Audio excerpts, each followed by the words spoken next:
This is going to be very unedited for a video that's all about editing. Today I'm breaking down and dissecting the wedding video that I just recently uploaded on my YouTube channel, which is my wedding. And I put a lot of time and effort into it. So if you want to see that video before watching this, you can go to my channel and look at it. And there may be some stuff that you're interested in seeing how it's done, or some details that you didn't even know was there. Either way, let's go ahead and get straight into the breakdown. Enjoy. All right, let's take a look at this, shall we? I've got the sparkling water here, classic glass bottle. We're gonna take a look at this whole timeline. And for the most part, I'm not gonna be trying to keep your attention here or keep the retention on this video. I'm just gonna simply go through this and really dissect the timeline itself and just show some before and afters on this whole project, 10-minute project. So just so you're fully aware, this is going to be a very unedited, natural video that's, we're just going to go through the whole thing. So I'm going to go ahead and set this up. So as you know, I have recently gotten married in the past couple months. And so my passion project, if you would say, it has been this. So I've been putting a lot of time and focus, and I've really enjoyed creating this project itself. And once again, if you'd rather just watch the whole project and then come back and look at this, because we're going to be stopping and starting, just going through and dissecting different layers. As you can see, not the craziest, but there are quite a few layers here. Hold on, let me turn this, gray this out. There are some layers to go through, especially with the color grading and specifics to do with that, and a lot of detailed stuff as well. An overall story of it, because the main premise of this video itself, if you're wondering why I have a regular cup, I also have some regular water if I don't want to drink the sparkling water, if that makes sense. Sometimes, you're just not feeling it. So anyway, the overall idea behind wedding videos in general, at least as far as I look at it, is the fact that you're trying to, one, really extract, I guess you could say, the emotion from the day itself for the viewer, which is going to be the bride and groom probably once a year or more than that, because they want to see the special day, wedding day. I definitely would watch this multiple times just because it's a very special moment in my life, and it usually is in everybody's life. So the whole idea behind, I've said this before, the whole idea behind just trying to get the video out and done as quick as possible, I just don't think is the best way to look at it, because this is a video that the bride and groom are going to be rewatching multiple times, and you want them to feel the same way they did, or as close as you can, on the wedding day. Now that I have this experience, how weddings are. I definitely know how you want to relive it, No, I'm just kidding. But that's my look at it. You can look at it however you want. But the main idea behind this was to really focus on the emotional aspect of it instead of, it's a wedding video. You're not going to have a bunch of graphics and flashy. With that doesn't mean you're going to have a bunch of layers besides the color grading and a few things here and there that you're going to see. And you might have noticed if you watched the full video already. That was a lot of talking. Let's go ahead and get started on this section, front bit right here. Yeah. All right.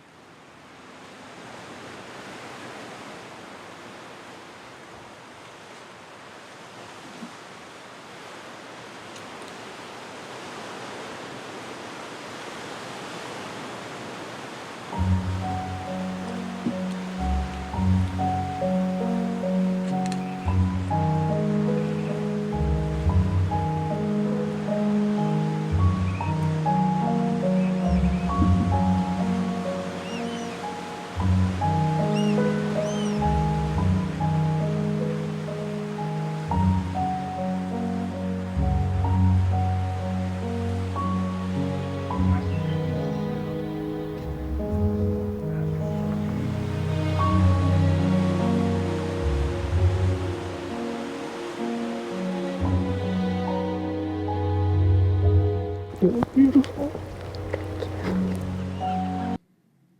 I'm going to try and do my best not to cry during this breakdown.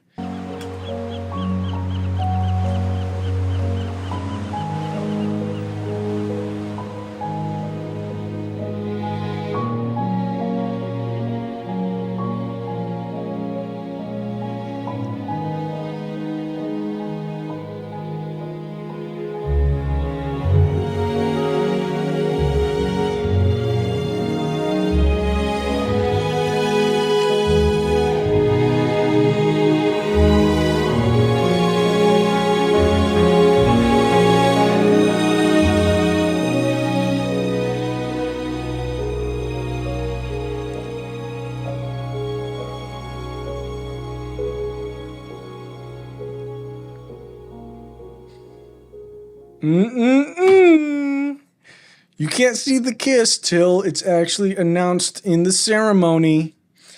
If you already watched the video, you'll notice that I didn't show us kiss, and I usually don't do this for wedding videos in general that I've worked on. I put a lot of time and effort. I think the past few wedding videos I've done have actually been the ones for my brothers. So very connected with, obviously, I grew up with my brothers. So working on those was also fun as well. But I like to, in the wedding videos in general, one, I like to not show them kiss, the bride and groom, until after it's announced you may kiss the bride in that special big moment of the day. And then after that, I'll show all that stuff. But most of the time, I try my best not to actually show that like in full detail until that's announced. Same thing with, I'll talk about the next section in a second. Okay, so first thing I want to talk about is you'll notice that if we zoom in here, the text has a kind of glowing film-ish, film grain-ish look. Now, you know how I feel about, or you might not know, but I think whenever there's no purpose behind, a lot of people just like to throw on film grain without making it look not professional at all for the most part. They just throw on film grain, the film look. Let's throw on the film roll and all this stuff without having a purpose actually or a connection in the overall timeline. You'll notice every single text or title has this look on it, and the film, it's not over top everything, but on most of the screens, the stills of the titling has that effect. Like you'll notice here, you got the little specks going on with the film-ish type of look, which gives you that dreamy, nostalgic look or feel behind it. A very elegant type of feel. So that's partially why I wanted to use it, and also romantic as well, a romantic, dreamy type of look, which I do enjoy. But you don't want to overdo it, in my opinion. Everything that I say here is I'm just going to speak my mind on how I think about things. You don't have to think the same way, and you don't even have to agree with me at all.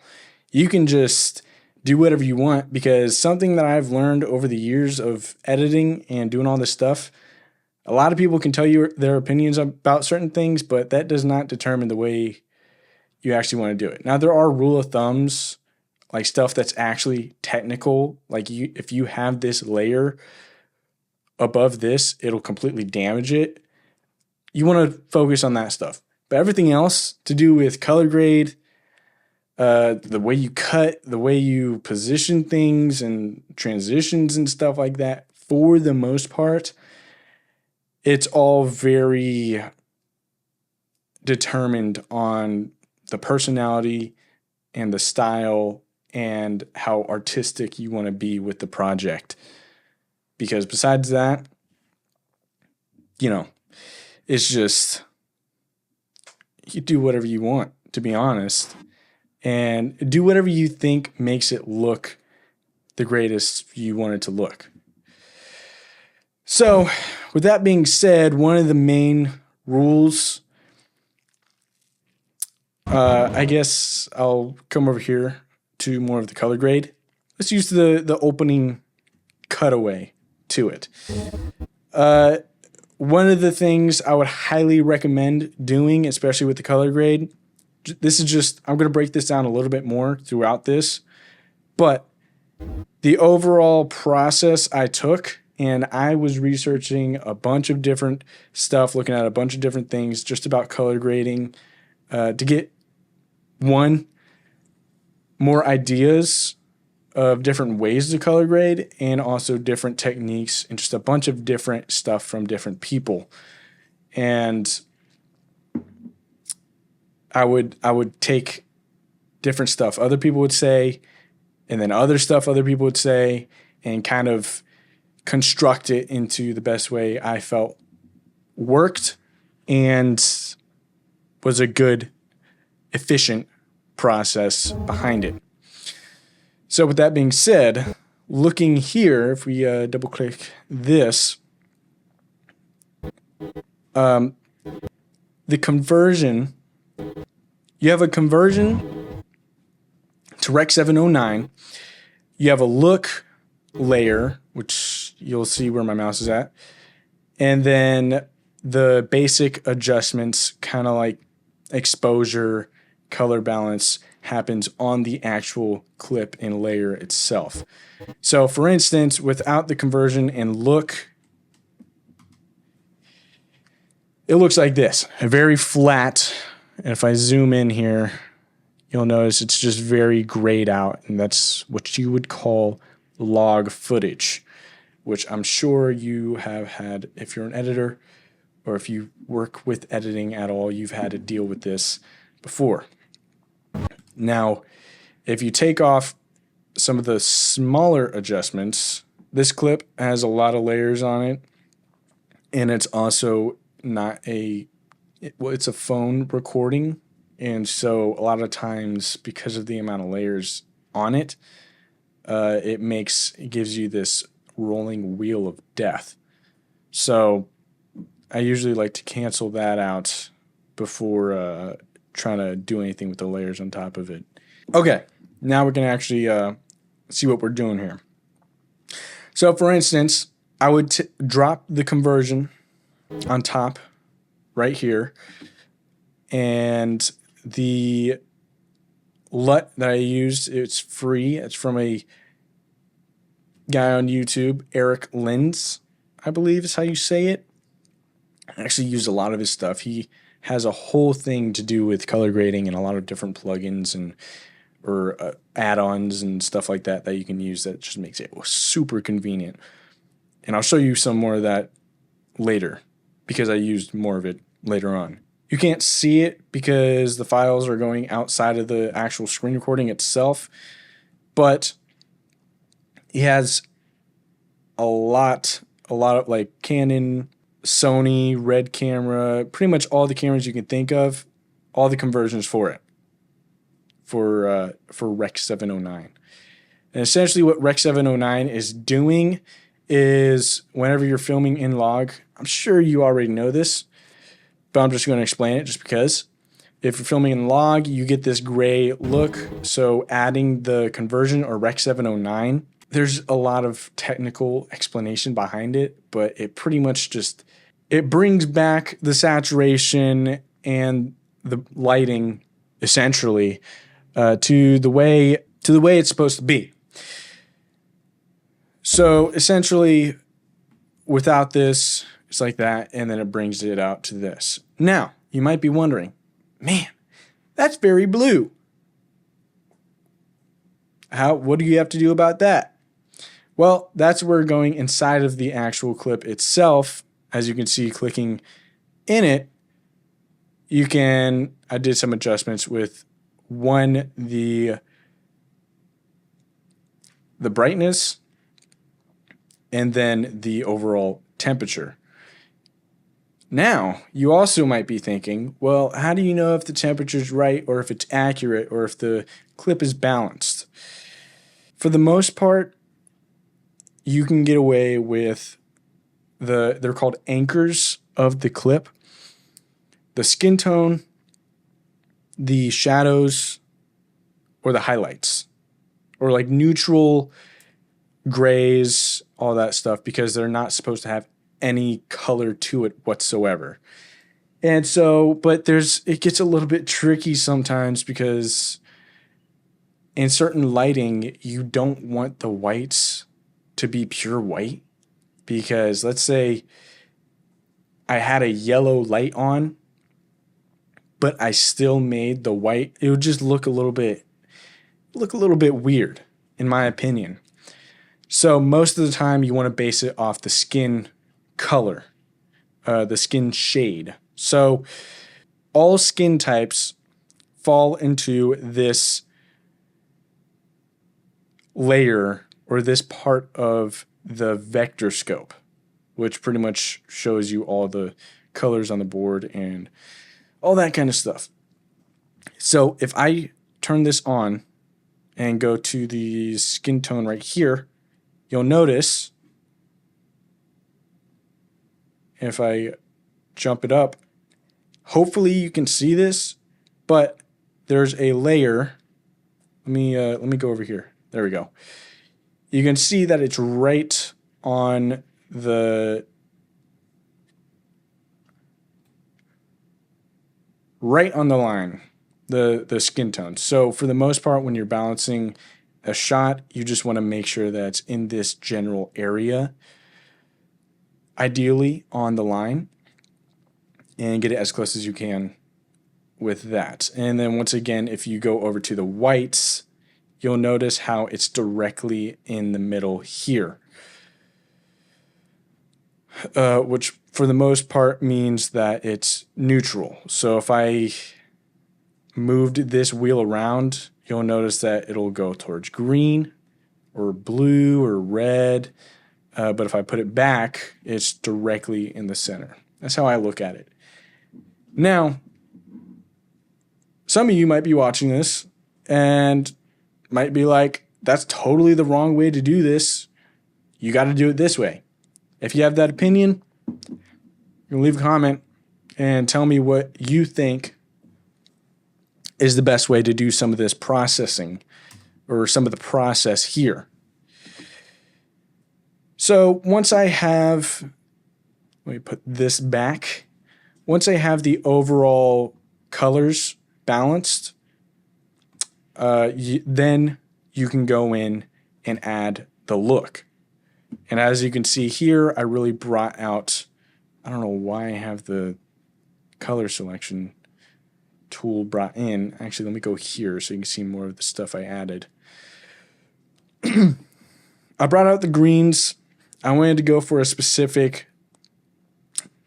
green, yellow type of look when it comes to the actual color grade. So you can tell that the greens are very, very green.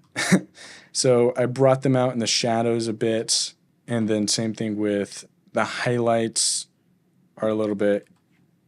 Let me just go through these layers here, and it does change throughout. This is a very technical or dive in to the look color grade here, which I wasn't expecting to do, but here we are. With this, in the color curves, in my research of color grading, I found that color curves are very detailed, and you can make small tweaks and really adjust the coloring that you want to make inside the color curves, especially if you're not using any LUTs or anything. In this instance, I did not use any LUTs. I made the look myself with the color curves, different tools and all that kind of stuff, which I'm going to go through right here. Something for a film look, for the most part, again, film look is subjective because there's multiple films that don't do this, or there's multiple ways artistically that people go about doing stuff. But for the most part, in films, they have what you would call washed shadows, or kind of grayish shadows, if that's what you want to call it. And simply put, that just means that down here, the left side means shadows, the right side means highlights in the color curves, which means if I bring this up or down, see how it's affecting just the shadows, the darkest parts, the images. That's what this side is for. And then same thing with the highlights here. It's affecting the highlights up here if I mess on this side. Just a quick explanation. So right here, the darkest part of the image, you pretty much just bring that up, and that will give you the, if we zoom in here, the fog that's around the shadows, instead of it being, you know, if the shadows was down, it wouldn't have that fog washed look.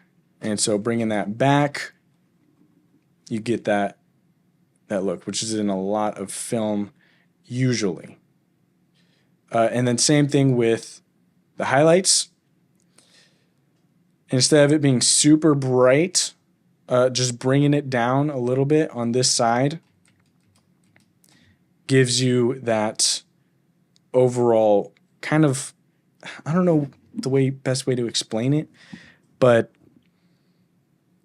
balancing the shadows and the highlights just to give you that film style, I guess you could say.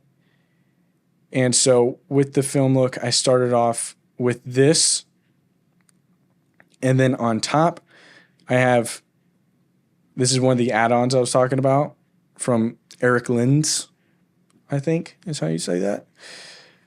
Pretty much what this does is, if you look at the colors and around here, zoom in once again, it gives you that, I don't even know what to call it. It's a technical, or it's from photography a lot, and it's some kind of lens that's used, but it gives you that kind of blur or distortion going across, which I, for the most part, except for another section of the video, I only used this effect inside of this starting section here to give it more of a dreamy feel. Talking about dreamy feel, the next effect I used here is a bloom mist, which essentially, as you can see inside the highlights, it masks that out. And then turning this off and on, you'll notice that it bleeds into the rest, kind of giving that foggy look over top. You can really tell over here. And it just gives it a lot of dream to it. Dreamy, elegant type of feel. And then lastly, the subtle but big part of the actual color grade, you got the color curves, another color curves. But in this one, I added a mask. And if you view this mask, what I did mask in this, I'm saying mask a lot, is mainly the skin tones. So in the orange-ish area, that same line over here, I masked that so that anything that I do outside of the mask, for instance, won't affect the skin tones whatsoever, which helps a lot, so you don't have to worry about going back, adjusting it, adjusting this, then going back, adjusting, and then keep adjusting. It's just wrestling with the color grade and all that.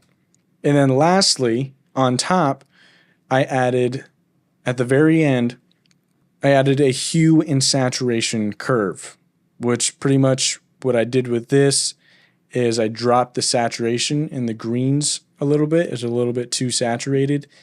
And then I upped the orange skin tones and then dropped some of the yellows in the background here because it was very vibrant. Oh, my bad. This is the hue. I did drop the greens later on though. The hue, I changed the green to more of a brighter green, I guess you could say. So it's not as yellow because artistically that's just how I wanted it to look. Very vibrant, saturated. And then the shadows right here, which is the darkest parts of the image, Luma versus Sat. On this left side, you bring down the saturation, which gives you those pure blacks. So it's not off, I guess you could say. Which, again, like I said earlier, artistically, you can do whatever you want with if it looks good. I mean, if it looks good to you, what looks good to you might not look good in general, but hey, if you like it, go for it. No, definitely ask for some people that you trust, their opinions and stuff on the overall look, if you're kind of lenient on it. And then saturation here. If I got this correct, I might have mixed this up, but the least saturated parts of the image lives on this side, and then the most saturated parts of the image live on this side. So kind of just bringing this up and then bringing this down gives it that balance and saturation that you want. And yeah, I mean, for the most part, that's it with the color grading. Now, there are some tweaks that I'll show you later on, but I won't go this in depth with the overall look, because once you get the look done and you've matched all the shots and you've color corrected, the look, you can adjust it any way you want. And for the most part, you can just drag it over everything or put it over everything, and it will give you a cohesive look throughout the scene or whatever section you're trying to put together, which is the fun part. The look is the fun part because you're really able to be stylistic and you have a lot of choices on how you want to design it. So now that we got that out of the way, let me go ahead and bring this clip back here.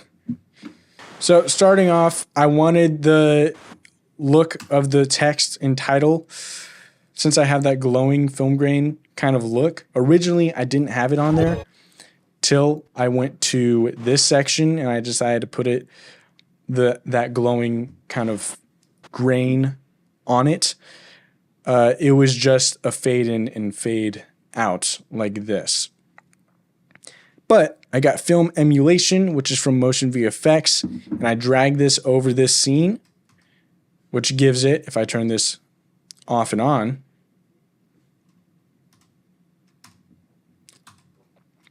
boom, just like that. You get the film look. Obviously, there was some adjustments made on here with the settings and stuff just to give it that specific brightness that I wanted. And yeah, that's just over top, and all this fades in like so. And then you'll notice on this layer, if I go to normal, it completely darkens the whole image. And that's a no-no. Because whenever the layer's done, it completely just does something weird, right? So you want to go to the blend mode and click add, or at least this is what I did. and that completely gets rid of the darkness that it was applying. And so now looking into the color grading of this actual clip, I purposely had the, I purposely had the highlights lowered a little bit inside color wheels so I can control it, because since the letters are white, if it was normal, you would barely be able to read it. So just starting off here, while this starts fading out, I bring it back to normal.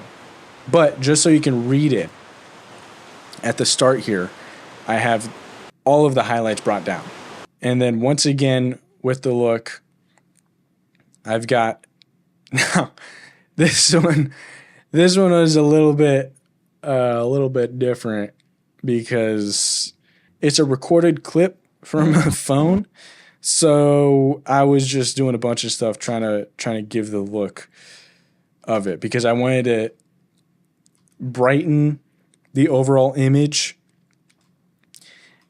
and make the water blue and really saturate the image and give it that, not make it feel dull, if that makes sense. So there's just a bunch of stuff going on here. You're going to have to look at this, and if you want to pause the video and look at the different layers I used and in the order I used them, go ahead. But I'm not going to, for the most part, it achieves like what I just showed you. So with the look grade, as far as bringing up the, where's it at? Color curves, bringing up the shadows, adjusting all this stuff with this look. So same rules apply with how I wanted it, the overall appearance to be. And then this final layer up top, I added a density, which pretty much gives it more of a film-ish look, nostalgic, because obviously this was last year when I proposed. And then the bloom is higher up a lot. Same thing with color distortion, color wheels. So now we got all that established. I'm going to go more into detail about the sound design. Oh, okay. Let me just fix my posture a little bit. The beach sound effect, ambience, is added. It's not originally the clip, even though the original clip you can hear the beach. I wanted it to be a little bit more crisp, I guess you could say.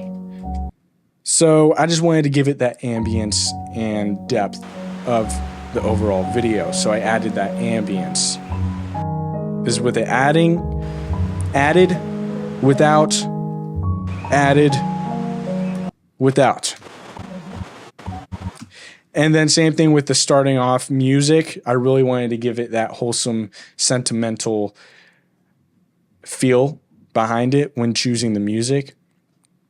And the track is absolutely, I love the way it just goes into very elegant. I wanted the overall video to have elegance and not be super just, effects, kind of like what I mentioned earlier. Have everything have a purpose and flow nicely instead of it being super jittery and just cut awkwardly and all that kind of stuff. So that was my thought process behind the music. And then I also lined up, whenever my knee touches the ground, I started the music just to give it that little bit of just punch, if you notice it. A lot of things with editing you don't notice until somebody points it out, which is kind of the whole idea behind this breakdown, is to just point out some certain things that maybe you didn't notice, maybe you did, and you just want to see how it's made, and help you out in any way that you might already know how to do all this stuff, but this could have helped you out with the creative aspect or the technical aspect. Just in any way, that's pretty much what I'm trying to do here. So we got a little match cut going on here. Something that I do want to mention, a lot of times in this video, I used the custom overlay, which was the golden ratio. If you look it up, you can Google it and stuff, search up golden ratio grid. Pretty much in a lot of cinematic experiences or movies and stuff, again, artistic choice. People can position things how they think they look best, but artistically, I just decided to go with this grid, which is the golden ratio, not the rule of thirds. They're different. And for the most part, you'll see that the subjects inside of, or what I want you to focus on, is in these intersections or on these lines right here. And so with the match cut, you'll see we're in the same exact area. So like my shoulder lines up, it's the same exact area. So you're looking at the same spot and it just blends really nicely, even though it's a sharp cut. And it's also with the music as well. And you'll notice I changed the ambience as well. I added some slight birds. Obviously, it's a different environment, so you wouldn't be hearing waves. And then I left some of the audio from the actual clip just so you can hear that talking a little bit behind.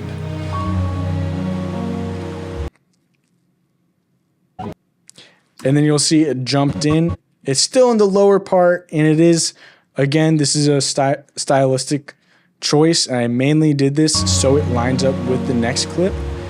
It jumps in, and then it goes from this hug to this hug, which once again is a match cut, the same action, and it just gives you that jump forward to the actual day from the proposal to the day from the proposal. And that was my main idea behind this, was I wanted it to have that jump between the two, but they're connected in the same area. So obviously we're doing the same action as hugging, and right here, you know, I'm holding her hand. Right here, I'm holding her hand. So that's the overall idea, or part of the idea, that I was thinking behind this section. And once again, the lighting was a little bit tricky here because you got the sun coming up from this area. And I left, this is a perfect example behind shadows and how you want to deal with shadows. The sun was just directly on. Whenever I was actually turned around, I was blinded because the sun was right there.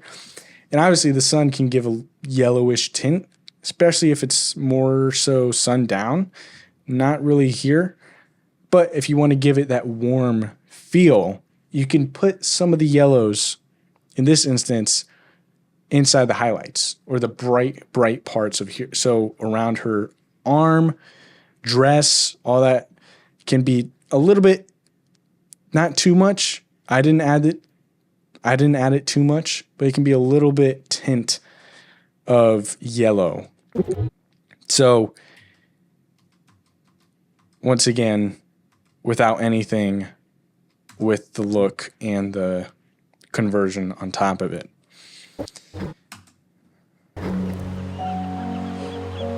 And then I got a little movement going on here. All right, going from the same sizing as this, going back, which initially I didn't want, but after looking at it a few times, I felt that it seemed a little bit, with the music and just the feel of it, it just felt right to have the camera move back a little bit. For the start of the video, I wanted it all to be just a still shot, and it still kind of is, because in the next one, it goes to here, another perfect example. You got all these lights, right? It's nighttime. Just the ambient lighting, the yellowish tint. If these were pure white, it just wouldn't look good. You get what I'm saying? So once again, my opinion, same thing with these right here. Like if you really want the brightest parts of the image to be white, you just, you got to think about the environment when you're grading it. So for instance, without anything, conversion, wait, hold on, and then look. So I got that same blur going on in the edges here, and yeah. And then we cut to this shot, which immediately is another match cut to later in the day. So we went from the proposal way back to the dance, and then to the day earlier in the day, to the end of the day. And then after that, we go into this, just the highlight of the section for the most part is just this very elegant. Let me go ahead and turn off this overlay real quick. Very elegant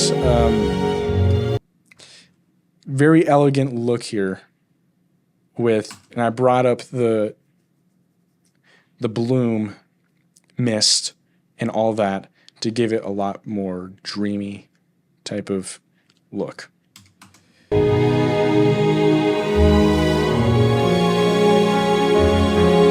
Again, you got the greens going on, overall same style. And you'll see that throughout the entire video because that's the look.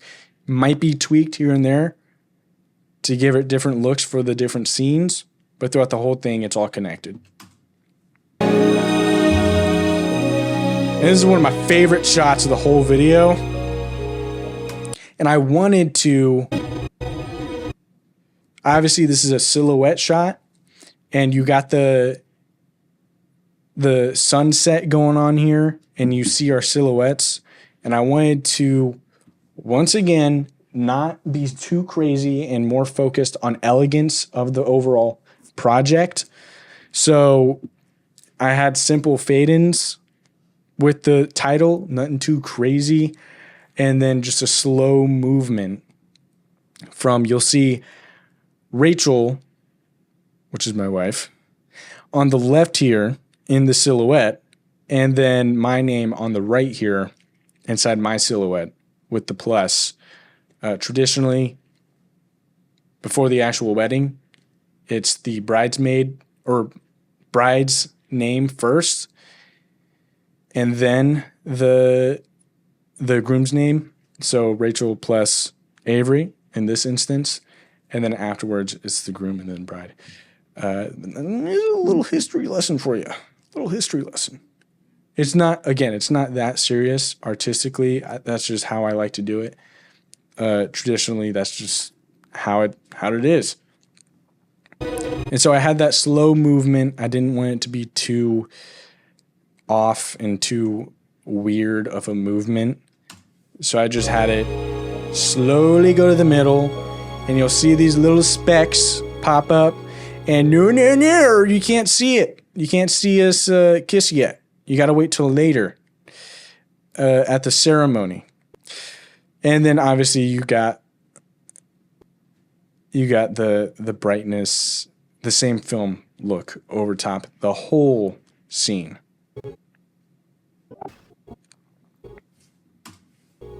Now that it's more established. And yeah, I mean, I just got, let's see, I believe just got a fade down from here, and then a film over a black solid color layer, so it fogs it up like that, like so, and you can actually see the specks with the film emulation at the bottom here. And so the You might be wondering, why is it not included, or why is this not inside the actual magnetic timeline here? Because if you pick this up, everything's moving with it. That's how the magnetic timeline works. Let's actually bring this up. That's because sometimes I have the sound design connected to it, and then I don't want to ruin the sound design that's connected to it. And I know there's different ways. This is just how I do it. There's different ways to work around that. I usually just have this layer here and I build on top of it instead. And I sometimes get carried away and I forget to actually move it back down to the magnetic timeline. As you can see for the rest of this here, I just got carried away and ooh, that was loud. Anyway, that's it for that section. Let's continue forward. And it gets a little less complicated, but for the most part, since I've already explained the look and the color grade, we can just go through here and I'll give you my ideas and what just the small little details and stuff like that. So let's go ahead and start from here.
Whoa!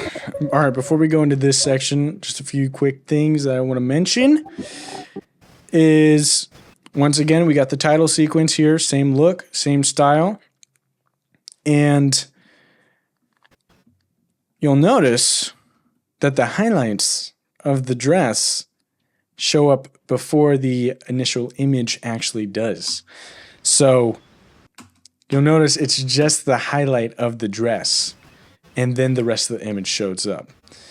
And I pretty much got this with making 2 compound clips of the same, and one with the highlight inside of it. It's inside this layer. All right. So 2 compound clips here. One has the Luma Kier, which is highlighted on the dress only. And obviously with the look and the film bloom mist, you get that fogged over or mist type of look. And then a fade in with the original image. So if I turn this off and on, you'll see. So it's very clean and just really fades in nice.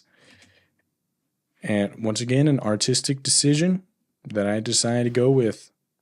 And then with this, I got a Gaussian blur on this as well. And then I keyframed it. So if you go inside here, you got the film emulation, giving it the same style. And then you got the keyframes. Bring this out. Starting off here and then going to here, just following the same speed as the focus was moving.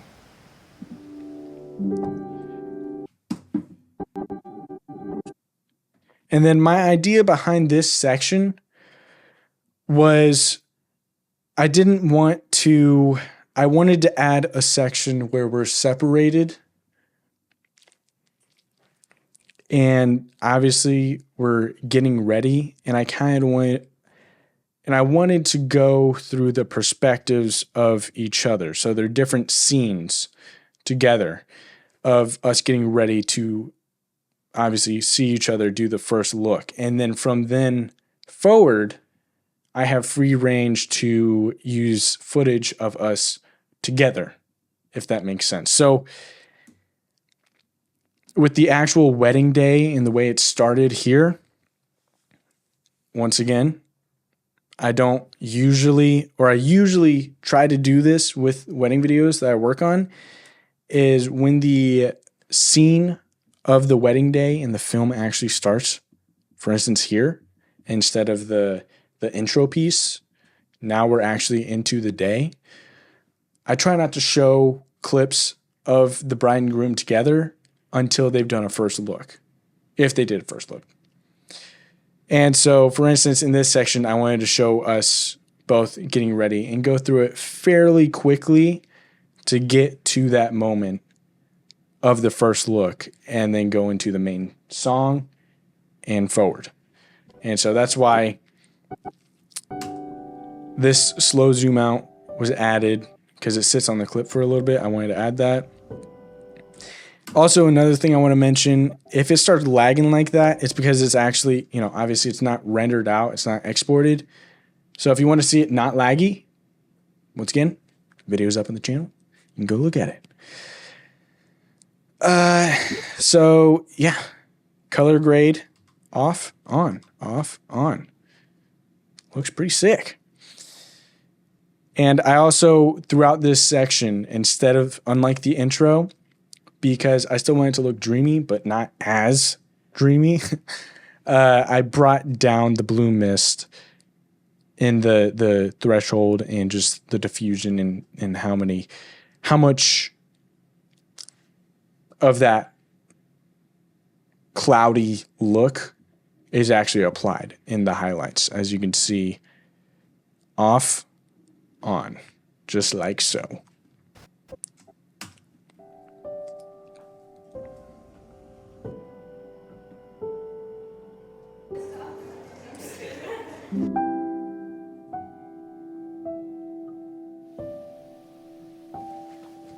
And I'm switching up the cadence a little bit with the cuts.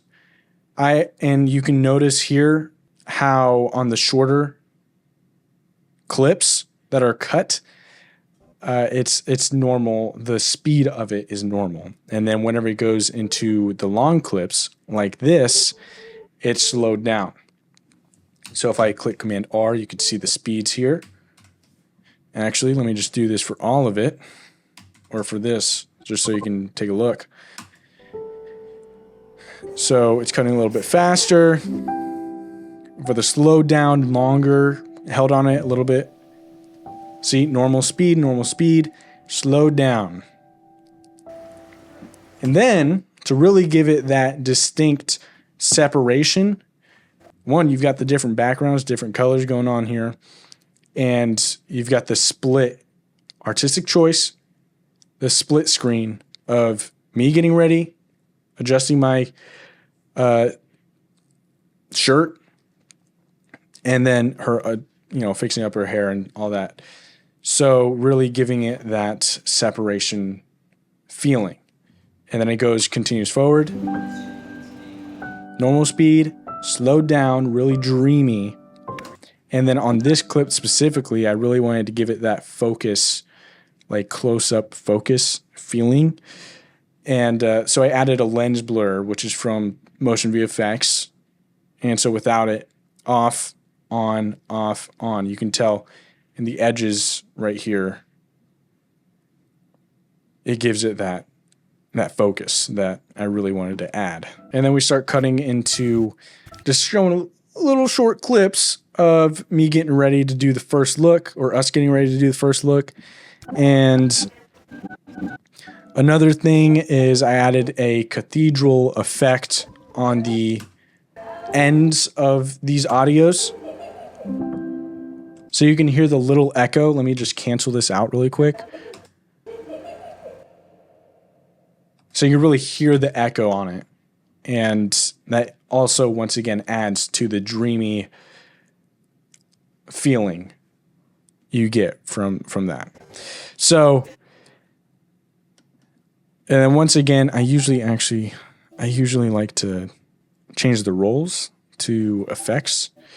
The scenes that I'm in, since we're outside, I added some ambience as well behind it. So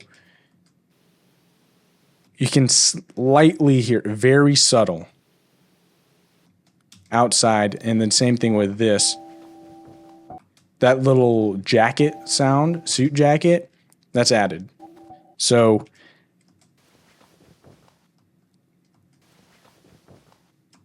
that's an added sound effect, which, because I really wanted to just make sure that was in there. Because you're seeing it happen, obviously, in real time. It would be different if it was slow motion, that clip specifically, but since it's supposed to feel natural, and this clip is at 100% speed, I wanted it to really give that ambience behind it. And so after all of this, I wanted to show more clips of just her, because there's just me, just her, because we're about to do the first look, and I'm waiting.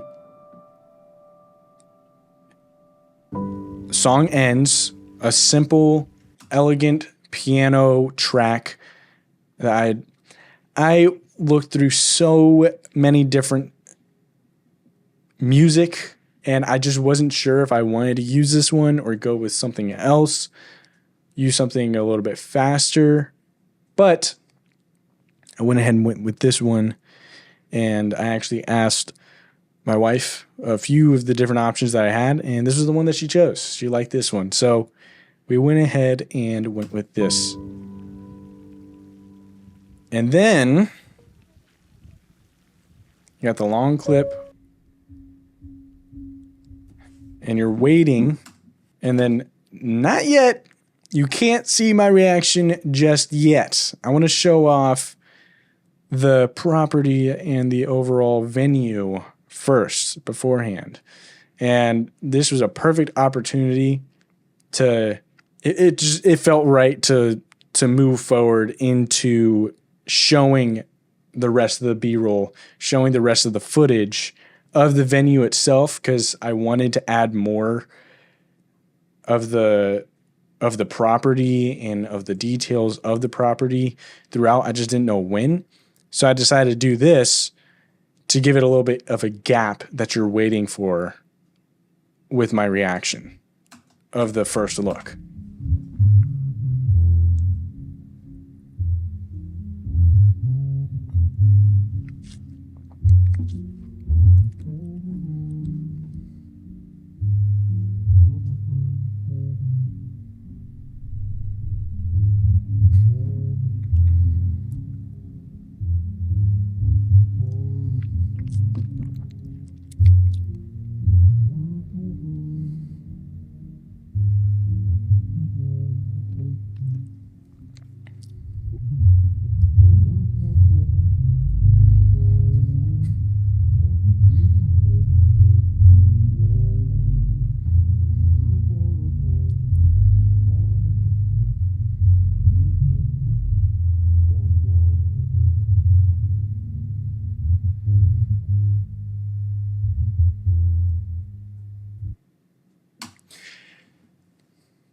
There it is. There it is. And something that I just thought of with this, you'll notice there's some keyframes. The music goes down a little bit, not as much as the beginning, just so you can hear what I said and just hear what's going on. But you'll notice keyframes in the music as well in this section. And also the just a little detail on the transition here. I thought this was a perfect opportunity. And once again, this is what I meant by elegant, smooth, natural transitions, not anything that's too in the way, I guess you could say. As of right now, because of the music and how slow the process is and just the overall beauty of it. I wanted to show off the beauty of it without any effects or anything getting in the way. That's why I focused a lot. I went through a lot of different, you'll notice some other adjustment layers here. I was tweaking the color grade and just looking through different styles that I wanted to use. And so with this effect specifically, I had an adjustment layer over top with the blue mist effect over it. And I keyframed it. If we bring out the animation, I keyframed the bloom, the mix of it, to be maxed out here, and then it goes back down to here. But that's not it. That's not it. And here on the and once again, if you're wondering why I don't have the look and the conversion over top of this, with the fades, it affects the clip underneath. So if I had this conversion and look layer over top, it would, because it's fading into the next clip, it would affect this bottom one, which is this clip, if that makes sense. I know I'm explaining that a little bit interesting. But talking about this more, I added a color wheel with a mask on it. And simply put, the color grade or the keyframe highlights go up, shadows go down, still give it that contrast as the highlights are going up, and it's just the brightness of it that's really, really, going up. And then obviously the mask builds in and overall goes. And then the whole clip is fading while this is happening with the transition. And then the cross dissolve I have as film, and then ease amount is at 100. So again, a lot of different layers and critiquing with the transition, but it's very subtle and elegant to a way where it's not super in the way. It just flows nicely with the rest of the video.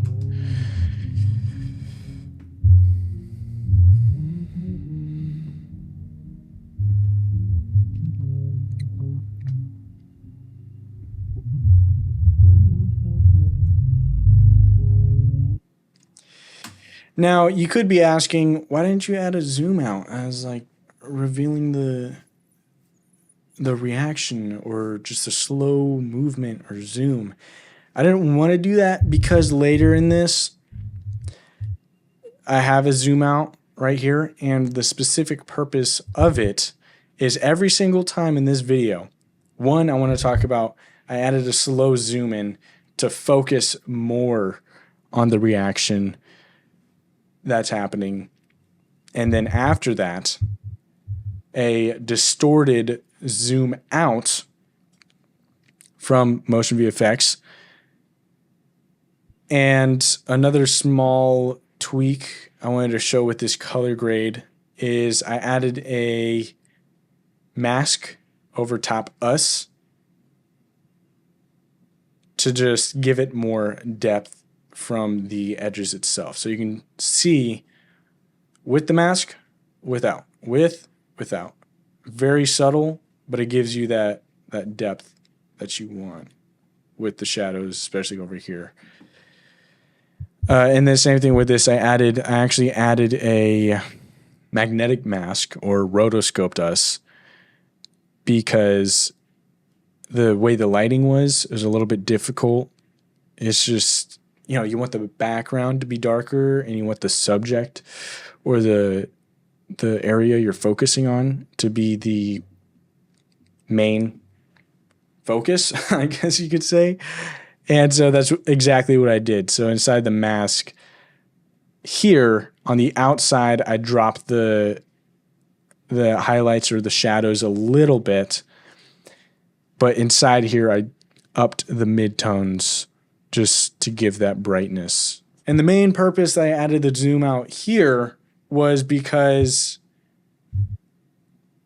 every single time one of the scenes or the same clip from the intro that was a significant part of the day, like this, or like this, or like this, every single time this, every single time those popped up, I added a distorted zoom out, pretty much, to those clips, and you'll see them later on. So you'll see it, the edges. So for instance, without this is all it would look like. But I wanted to add that artistic decision.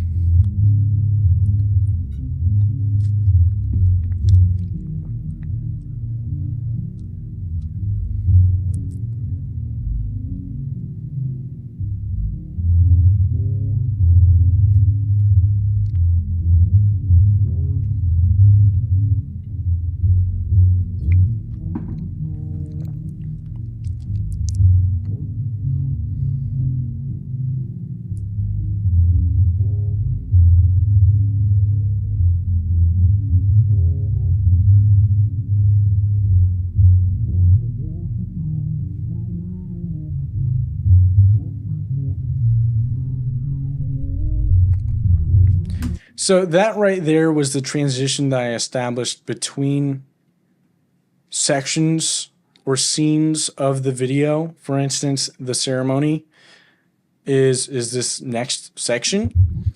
And pretty much it's similar to what I did with the sun brightness going through and then it fading. But I added the same blue mist and the highlights go up and it fogs up or clouds the highlights, as you can see here. Let me go ahead and just so it's not as annoying. And then the next clip will fade in as this one becomes more blurry, if that makes sense. So you'll notice that I added a Gaussian blur, and then as it goes up. So we kind of blur out, but you also have that fogged look over it, and you can see on the keyframing here, it goes down at the end right here. So you'll see this transition again, elegant, smooth, not very jarring, I guess you could say, throughout the rest of the video between the sections, if that's the best word to use. But the main thing going on here in this section that I also want to point some attention to is, I guess I could have said this with the drone footage. With drone footage, I had to go through and obviously I had to go through and use a different conversion, and I would title those drone, and use it over each one because it affects the color grading and the way it was shot with the different camera. So you want to make sure you do that with the LUTs and the Rec 709 that you have.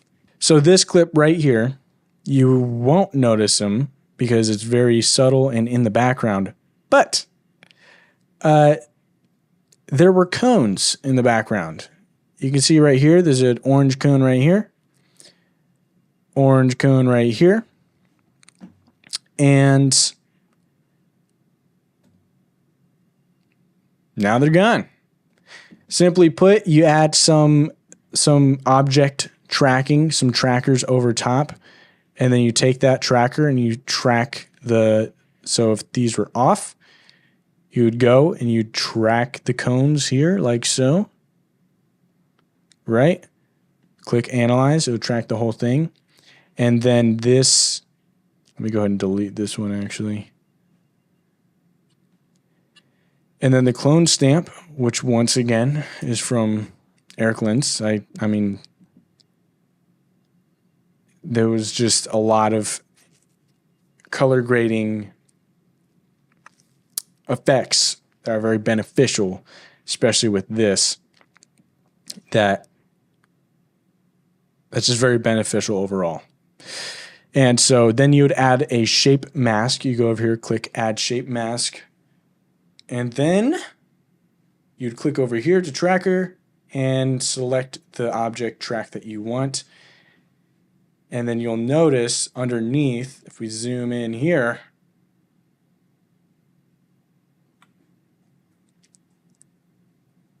you can move across the clip itself. So if we took off the shape mask, it's just moving the clip. So if we go back to normal,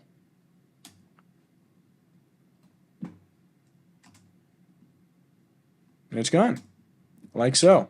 So that's one of those small details that you would never even know was there unless I just showed you or you remembered from the venue. But besides that, very subtle.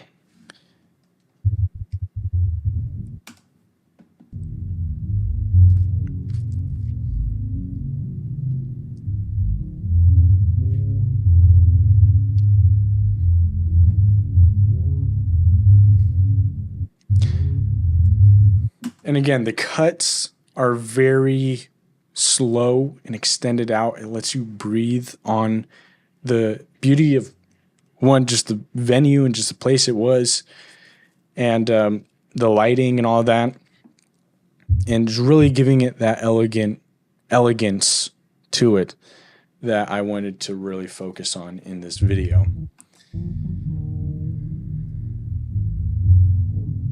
And again, nothing too crazy, but very subtle.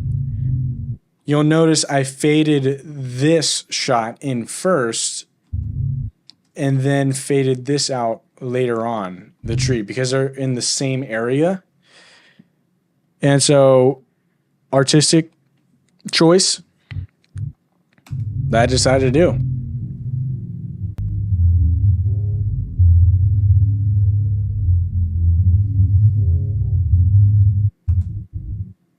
And then this next shot here, this is actually in reverse. The drone was actually moving in, and you'll see here that it's in reverse. The drone was actually going forward, but from this area, I wanted it to go backward because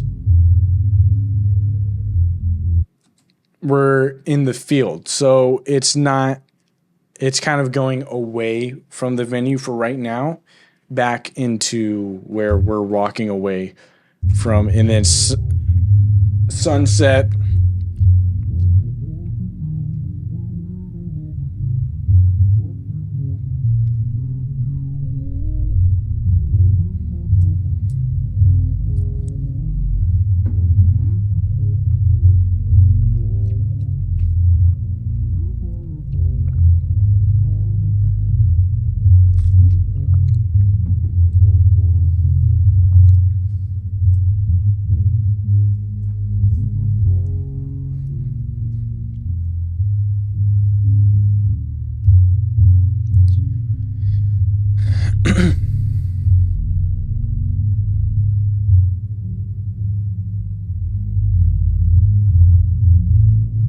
All right, before we go here, I just want to throw out some things that's going on here.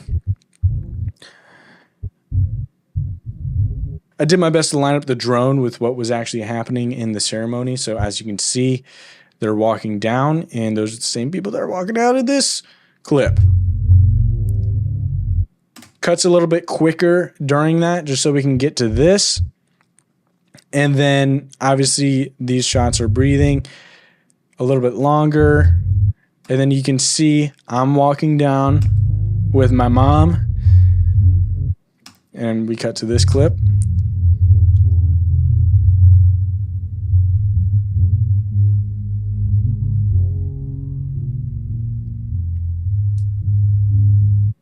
Again, artistic choice with the cutting. I decided to use the wider clip and then cut close for a second and then go back to wide, going with the music itself, flowing with it.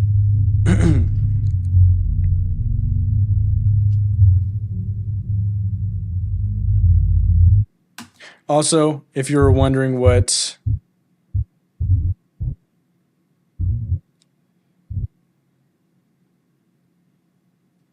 color grading difference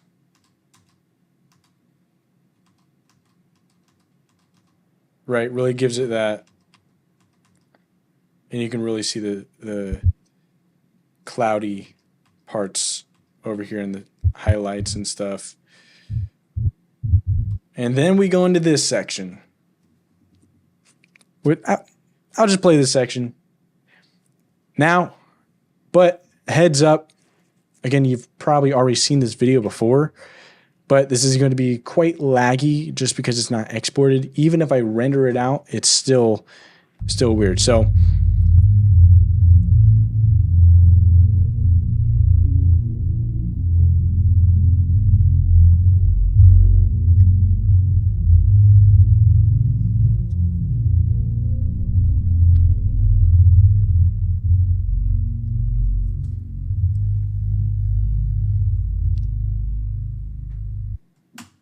before we go into this next transition here, once again, same style as I said earlier.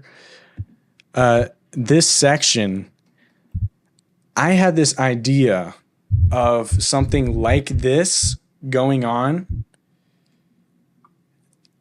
ever since this section right here. I was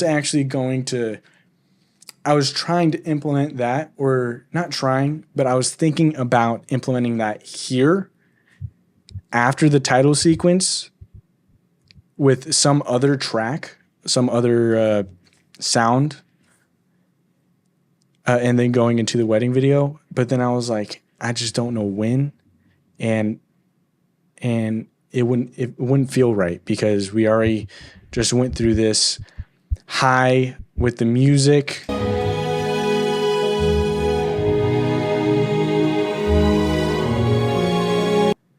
Right, just picking up, going through there to slowing down, and then I just thought it wouldn't. I thought it wouldn't. It wouldn't flow right. That's what I thought. Also, now that I'm actually on this clip, ambience, subtle ambience behind here as well. So like if it wasn't here, this is what it would sound like. I knew there was going to be ambience, so that's why I didn't have music in this. But so yeah, I mean, I had this idea since pretty much the start. I was wanting to do something like this, and it just worked perfectly with the music because I mixed the instrumental with the actual song, the instrumental of the song with the actual song. He's actually saying stuff in this section, but I decided to blend the two together and just have the instruments going. And then, as you would guess, I have that same adjustment layer with the Bloom Mist going up, but it's a little bit different, a little bit tricky with this one because I added a color mask, or not a color mask, a shape mask on the color wheels that goes down with the clip itself. And then I also added some keyframing, if you look right here, of the positioning so the camera goes up a little bit quicker. And then the highlights go up. Where is it at? Where is that? The highlights go up like I showed you earlier on with the transition. And then a lot of different layers. You can see all of these different layers. So I have motion blur, which you can use different types of motion blur. I found this to be a really, really good one that actually came out recently. And I was like, that's actually going to work perfect because what I wanted was a slow shutter speed look, which gives you this see how it's blurred over with the movements going across like that? It gives you that motion blur, that slow, short, small. I don't use cameras, but you get what I'm saying. It gives you that movement that's dreamy and nostalgic and romantic and all that kind of stuff.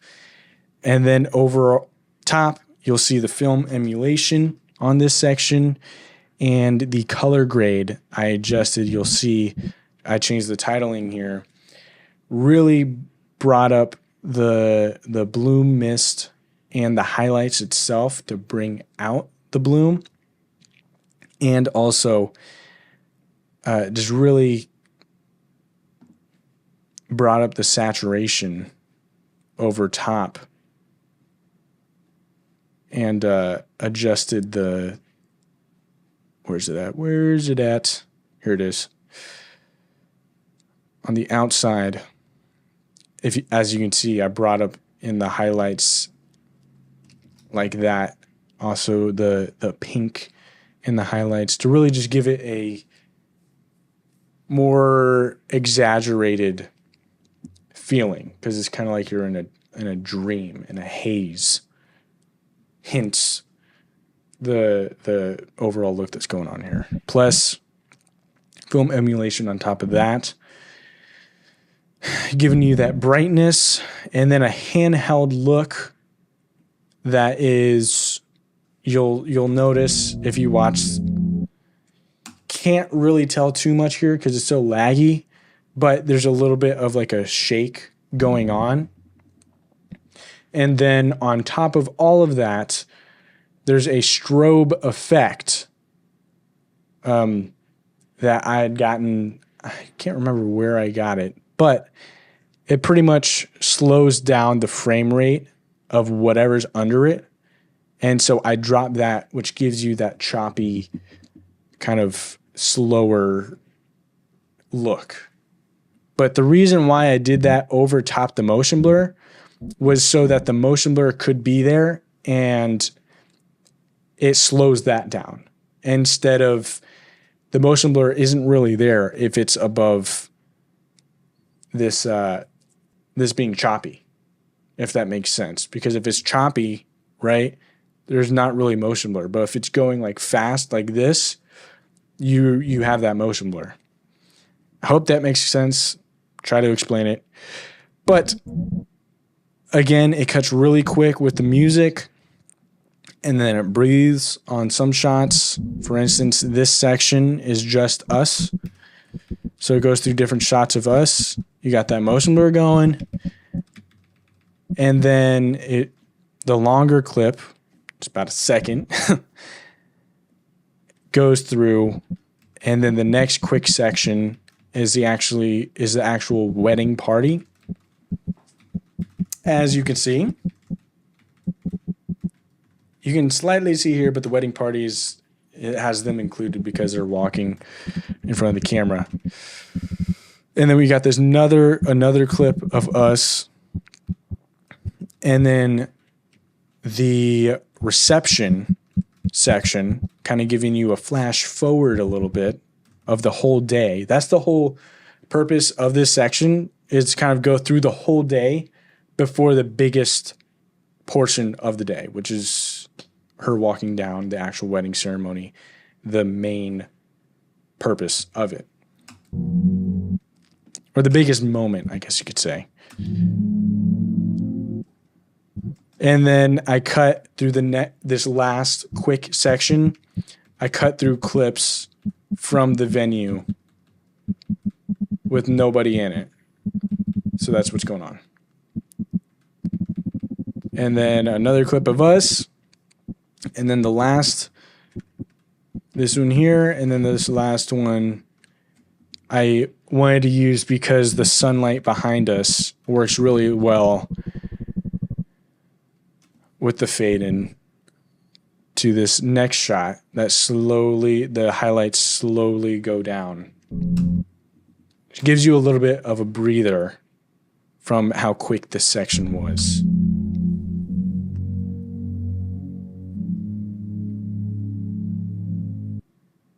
You know, it's funny. Usually I'll go in and I'll add lens flares myself and track them to the sunlight. But every single time I went in to go do that, there was already a lens flare. So I was like, all right, sweet. That's perfect.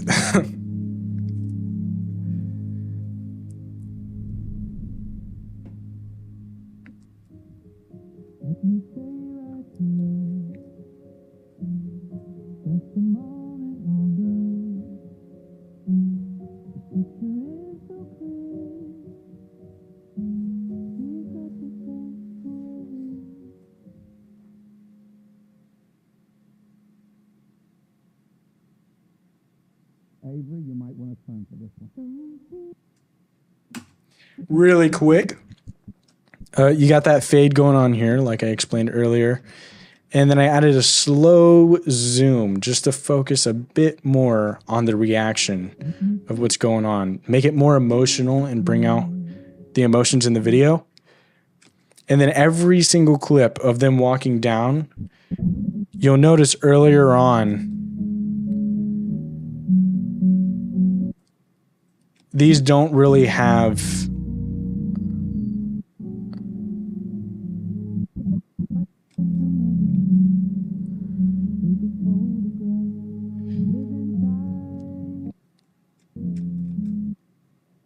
like they might have some handheld. I didn't put any stabilization on it whatsoever, but I made sure to just to bring out more of the significance of this and the importance of it, just to make it very steady. And I brought out the stabilization and all that on all these clips of her walking down. Once again, you see that distortion zoom out. We're back to this clip, and I've added it once again. And I purposely cut it here because earlier on you'll see a similarity to the two clips as well. Listen to what he says in the song. Take a photograph, live inside. Right? Take a photograph and live inside. A significant moment that's emotional here. And then jump forward over here. Whoa, a little too forward. Jump forward to here. Listen to what he says. Picture is so clear. Now that we're in that moment, I purposely wanted to use when he said this and cut it to the rhythm of that to work around this, if that makes sense. So that when he says it, this happens.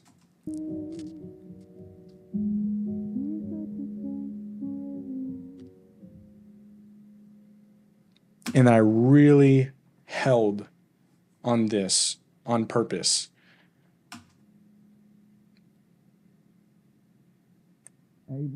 So that as soon as the clip goes forward, which this was done, I didn't add this movement. As soon as it starts going forward, then I added in the audio, which is kind of an L cut, because you hear his voice and then you cut to the actual scene itself. And once again, with color grade, with. Oh. Avery, you might want to turn for this one. Don't be sad. Avery, you can kiss your bride. Don't be. Once again, you have not seen, on purpose, not seen us kiss throughout the whole video up until this moment. So I really wanted to focus in and make it a big deal. Avery, you can kiss your bride. Don't be lonely. Don't you know that I love you only? Just be mine, and I'll be yours forever. Ladies and gentlemen, I present to you Mr. and Mrs. Avery Chamberlain. Don't shed a tear. Don't hang your head and cry. For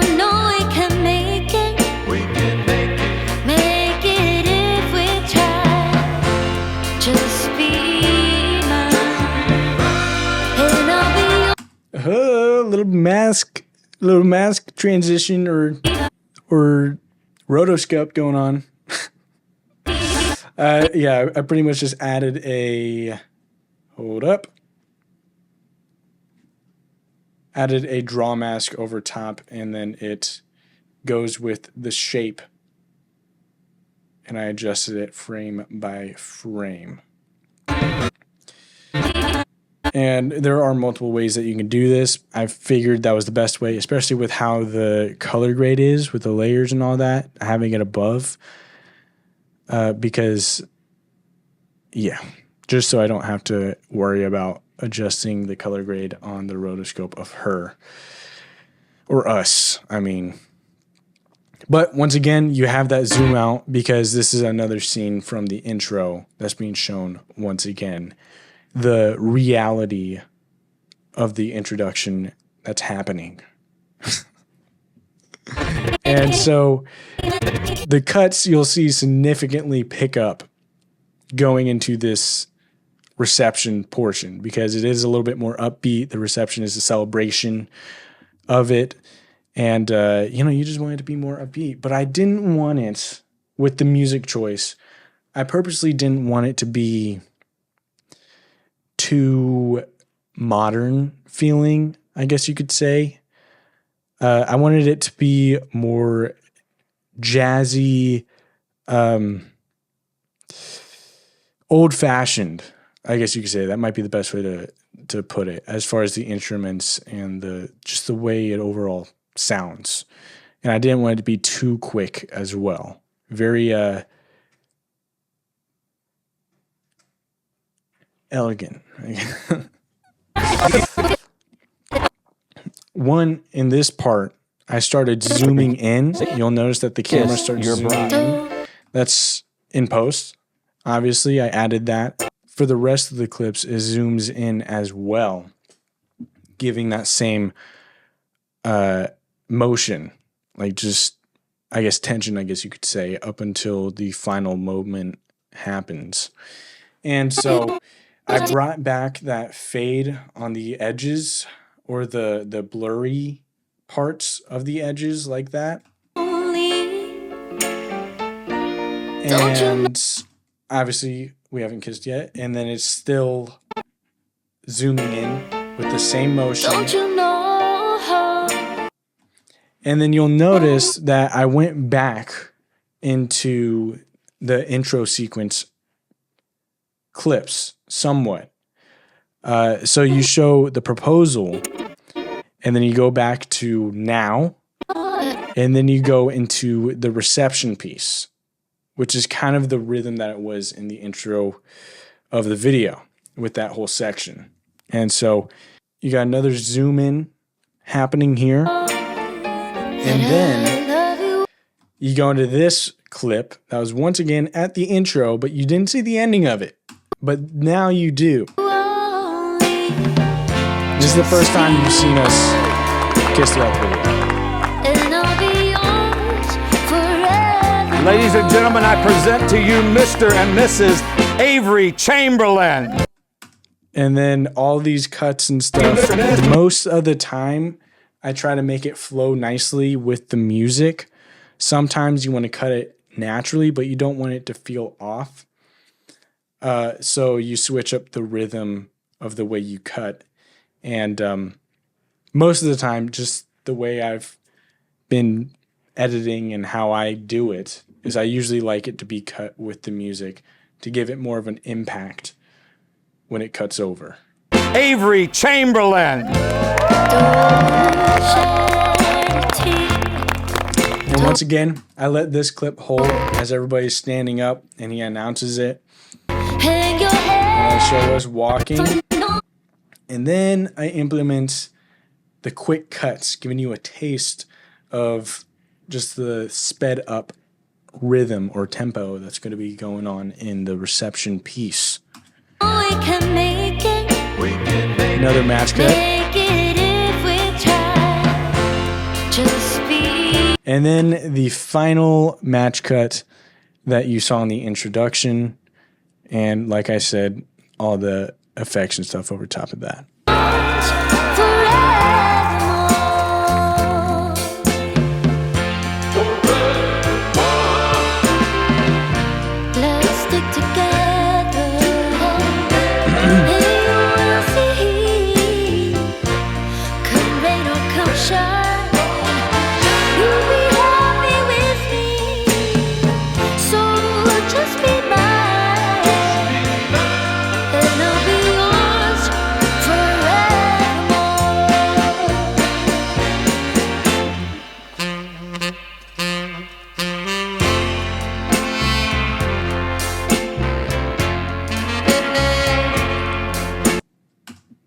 So before I start, now I'm going to start cutting, as you can see on the timeline here, it starts cutting fairly quickly for the next sections coming up with the instrumental music and all that kind of stuff.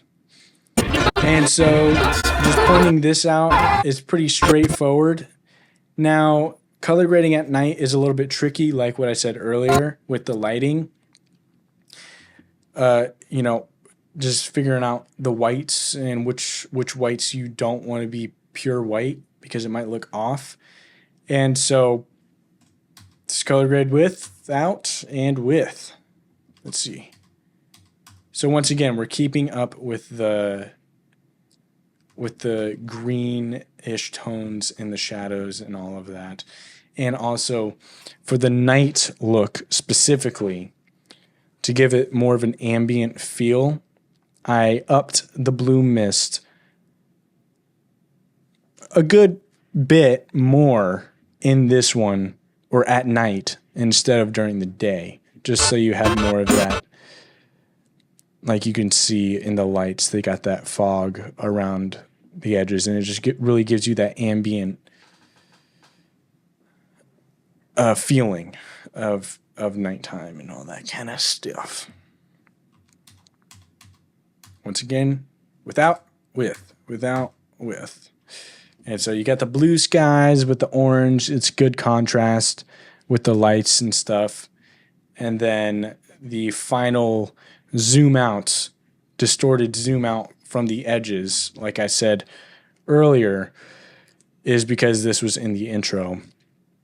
And so that's what happened here. Let's stick together. And then cutting between the different cameras, going through like so. And then this final clip.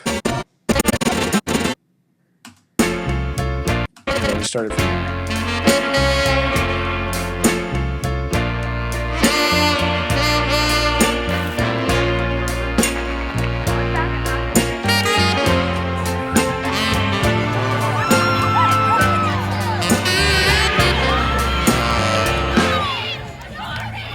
Don't be afraid.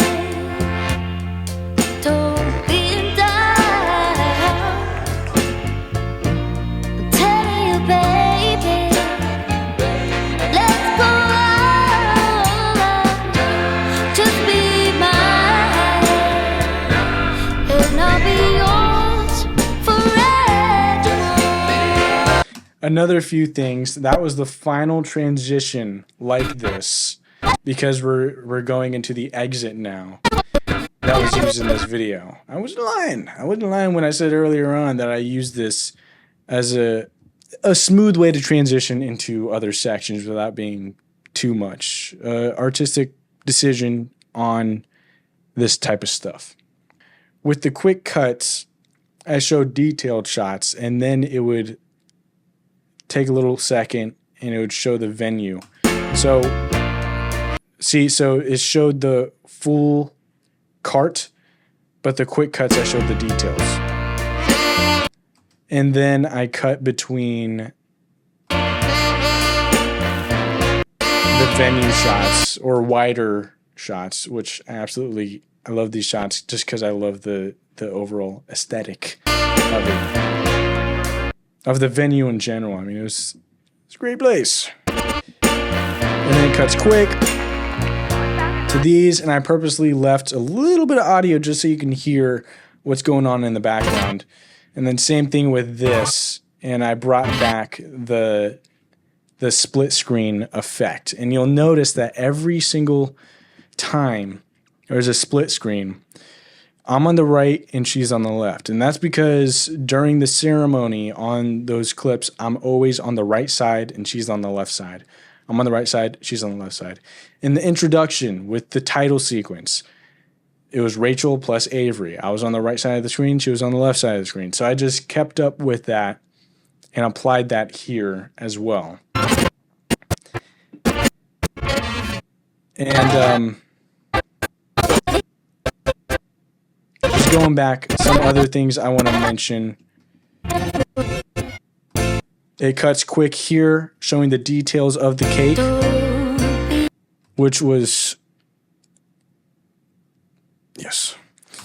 And then I added some keyframing here, actually, to transition upwards, just to give it more movement, which I actually did a few times in some other clips as well. So after this, it goes into the rest of this, and I left the audio so you can hear the laughing and just everything going on. And another thing that I just thought about with the audio and the sound design in general, there wasn't too much besides these transitions. You'll hear the wind go through. Same thing here, and also some ambience as well. But the section where's it at? Where's it at?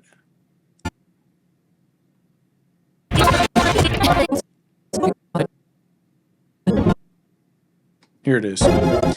Right here, I added, inside this compound clip, I added some L cuts, and I also added the cathedral over top the whole compound clip with this dreamy section. And so there's muffled and then a cathedral, which gives it that echo, super dreamy. Like I said earlier, part of this.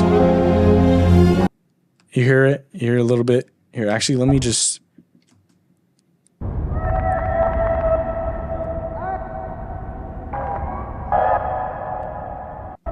And then inside as well, I added a very strong wind, heavy wind going through as well.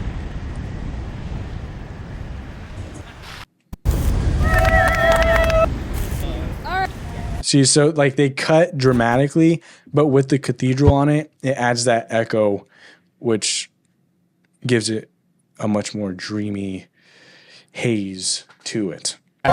Oh yeah, and some of these, like the cheering here, I added an L cut as well, which means the audio comes in before the actual cut happens. So you can specifically hear them cheering here, right there. Like that, and then same thing here. So we go into here. There it is. So there's an L cut going into this next cheering section as well, as we're getting ready for the exit.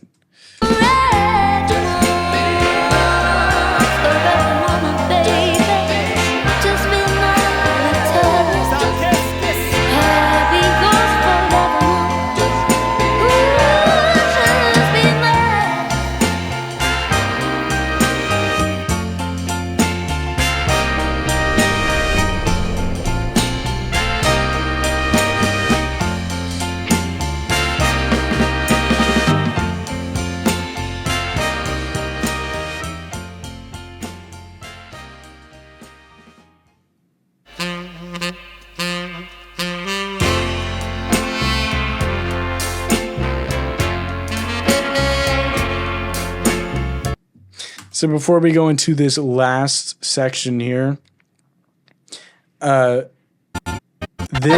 as you can see, all this, and then there's I faded out there the cheering into the next, so it just goes smoothly into that.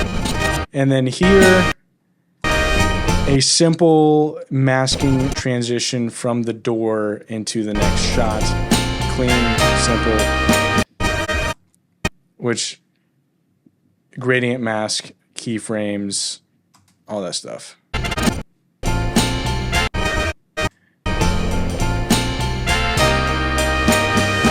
Which you might have, hold on, you might have noticed a plugin here and there that's been popping up in some of my inspector windows called Easy Ease. Pretty much what that does, it's a pretty good plugin.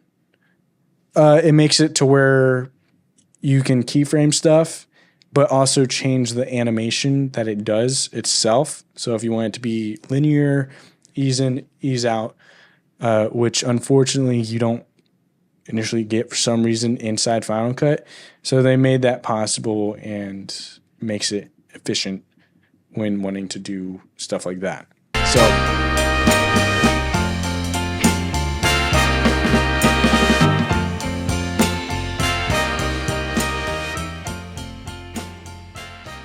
and then I wanted it to fade out and then really punch in, and then you got the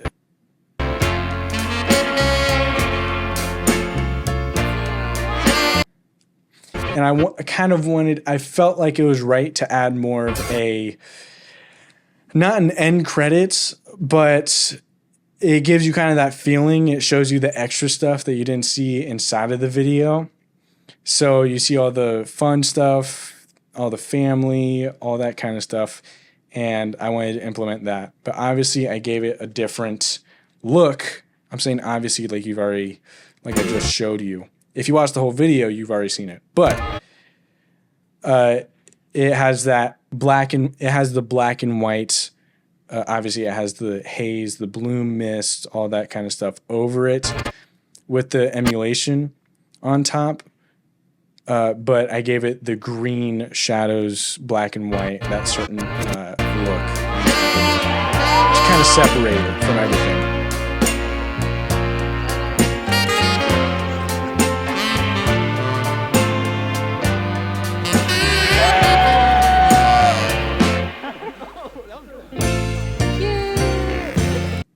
Which, if I'm being honest, that felt like I went a lot higher than I actually did. For some reason.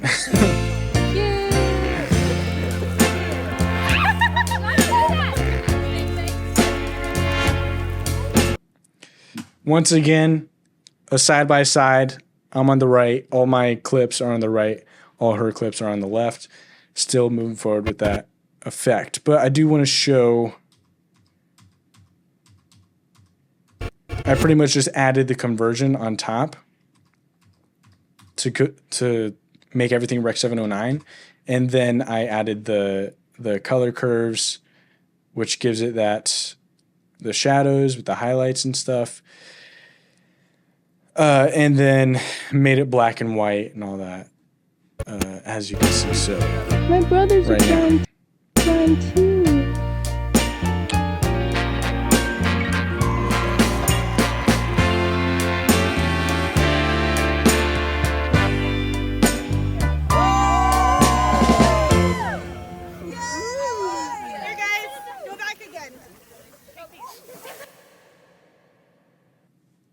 And then ending it on a funny note, I ended the music, added a cathedral, and if I click Command R, added a hold to this so I could quickly just cut the music, but it would have that echo at the end of it, the reverb, I guess you could say, making it work well, ending it. And then it cuts to the actual date of the wedding itself. So yeah, I mean that was a lot. This is probably one of the longest or the longest video I've ever uploaded, but in depth, full breakdown, just dissecting the whole library, timeline, everything that you see here is that was it. That was it. I'm trying to remember if there's anything else that I want to mention. No, I think that's everything. I think that's everything. So, all right, that's it. There is the breakdown of my wedding video that I've been working on for the past little bit now.